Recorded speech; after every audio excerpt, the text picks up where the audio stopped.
எப்படி ரெட் ஜெயின் ஒரு நிறுவனம் கடைசி நிமிஷத்துல ஒரு படத்தை அவங்க இன்ஃப்ளூயன்ஸ் ஒரு படத்தை எடுத்து எங்களுக்கு தலைவரை வந்து இமிடேட் பண்ற மாதிரி ஒரு அசிங்கப்படுத்துற மாதிரி எடுக்கக்கூடிய நிறுவனம் யாருக்கு அந்த அதிகாரம் கிடைச்சிச்சு? அரசியல் ரீதியாக படம் எடுக்கக்கூடாதுன்னா ஜனநாயகத்தை இப்போ ரிலீஸ் பண்ண முடியாது அப்படின்னா தேர்தல் கமிஷன் போட்டுனா ஒரு அரசியல் படம் எப்படி ரிலீஸ் ஆகும்?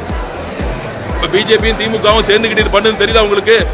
இந்த மாதிரி படம்லாம் ஒரு நாள் ஓடாது. அவங்க எடுத்த பராசக்தி படமே ஒரு நாள் ஓடல. இந்த படம்லாம் ஆஃப் டே ஓடாது.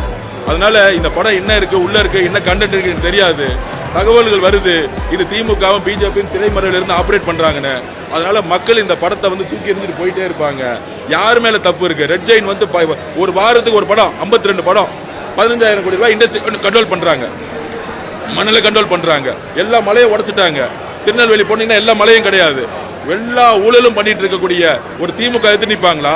ஒரு சாதாரண படம் எங்க தலைவரை இமிடேட் பண்றமே வந்துச்சுன்னா அவர் என்ன தப்பு செஞ்சாரு? எல்லாத்தையும் விட்டுட்டு நல்லது செய்ய வந்திருக்காரு. அதனால நாங்க நல்லது செய்ய வந்திருக்கோம். மக்கள் களத்துல மிகப்பெரிய ஆதரவுகளை கொடுத்துட்டு இருக்காங்க. அது நீங்க திருச்சியிலே பார்த்திருப்பீங்க.